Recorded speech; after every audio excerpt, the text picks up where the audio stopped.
Hujan berhenti sekitar jam setengah 12, kemudian luruh gini itu jam 14.30-an, sehingga diproyeksikan mungkin ada juga beberapa korban yang tidak kedetek ya, karena jam 12 sampai jam 2 itu biasanya sedang, ya ini yang kita coba telusuri. Besok Bapak Kapolda akan proaktif melakukan pendataan untuk mencoba menyimpulkan masih adakah kemungkinan korban yang masih belum kita temukan hari ini.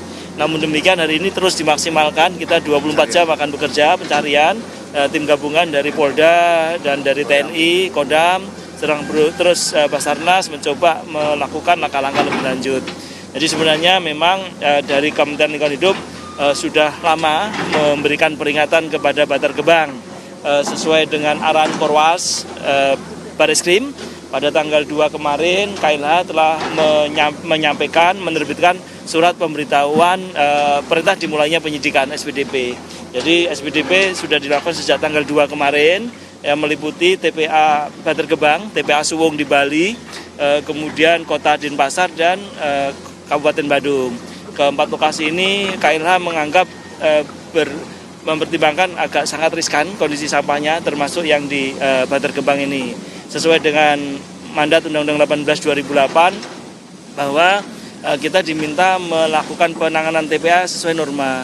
Normanya di Undang-Undang 18 2008 adalah tidak boleh ada open dumping 5 tahun sejak undang-undang itu. Namun demikian TPA ini masih open dumping. Jadi open dumping ini sejak tahun 1989 sampai hari ini, artinya paling tidak umurnya paling singkat 37 tahun. Jadi dengan kapasitas itu tentu sampah yang ditimbulkan mungkin hitungan kita lebih dari 80 juta ton.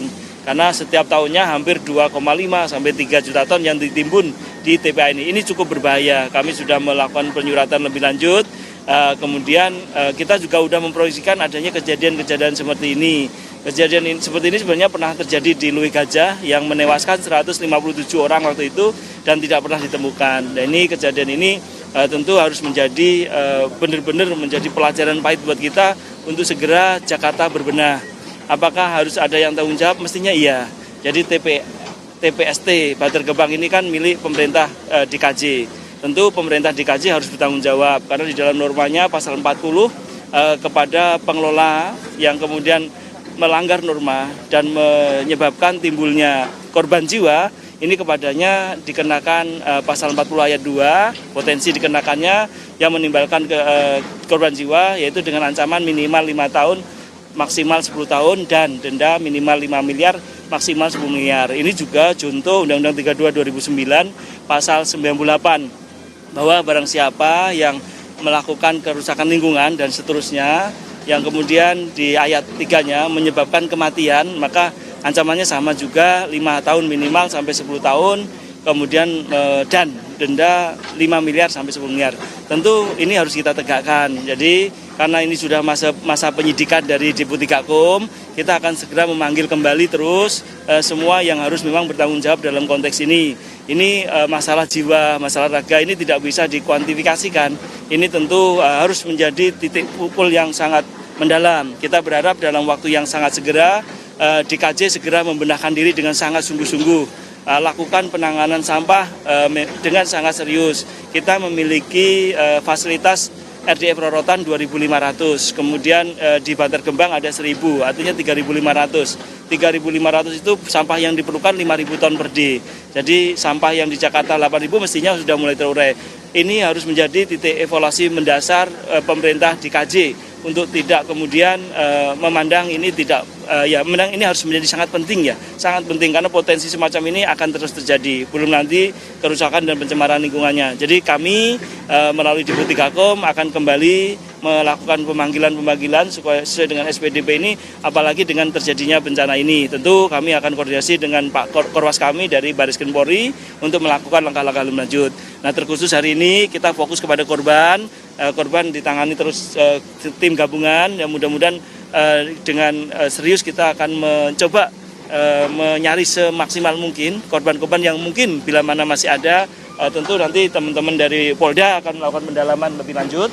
dibantu oleh teman-teman dari Kodam, TNI Polri, dan Basarnas. Saya rasa itu ya, hari malam ini kita tentu patut berduka mendalam karena kejadian ini seyogyanya tidak perlu terjadi bila mana memang dilakukan dengan sangat hati-hati. Memang ini sudah kami warning sejak tahun 2025 kita menjabat, sudah kita surat sudah berkali-kali kita sampaikan untuk kemudian ya kita audit lingkungan juga sudah selesai dan sekarang tinggal penegakan hukum.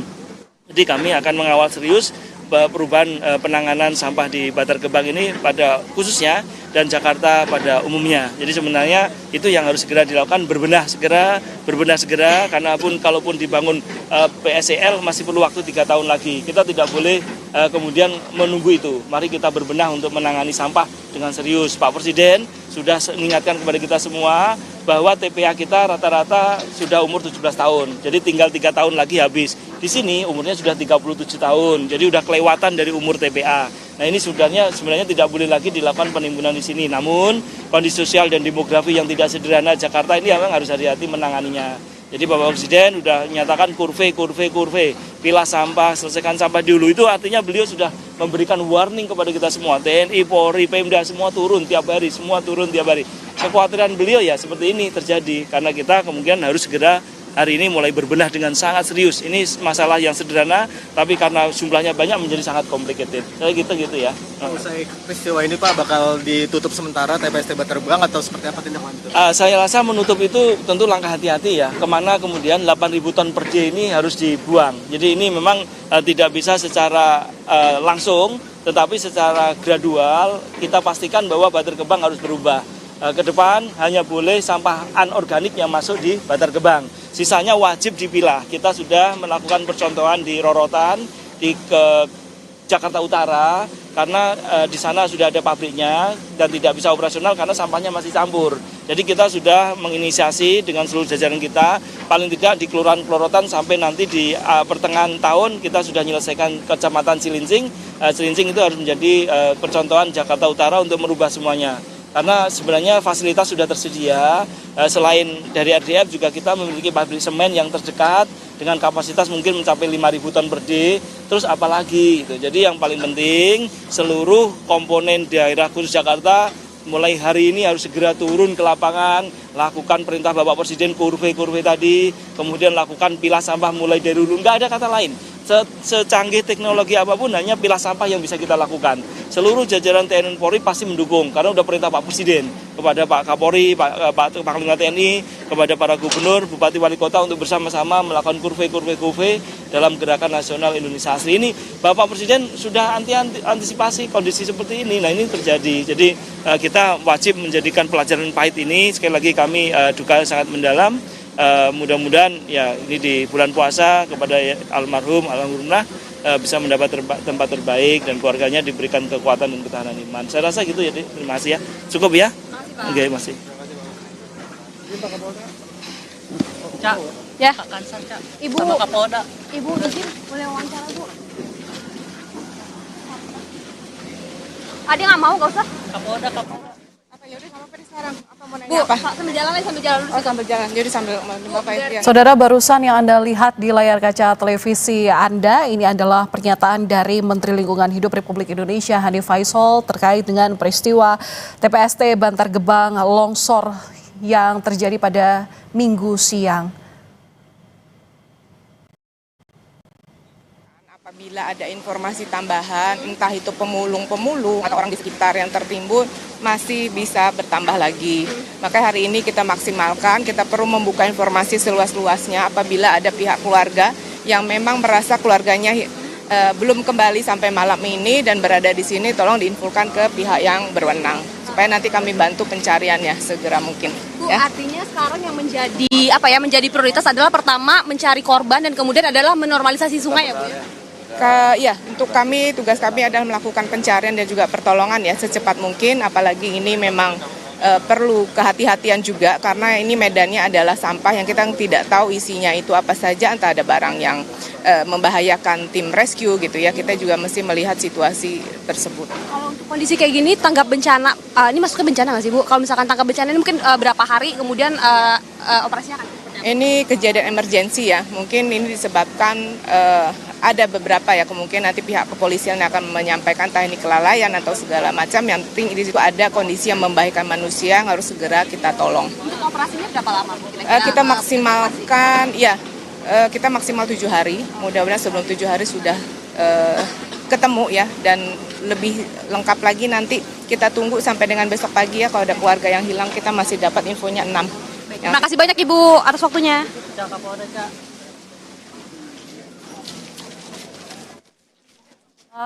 Penyampai.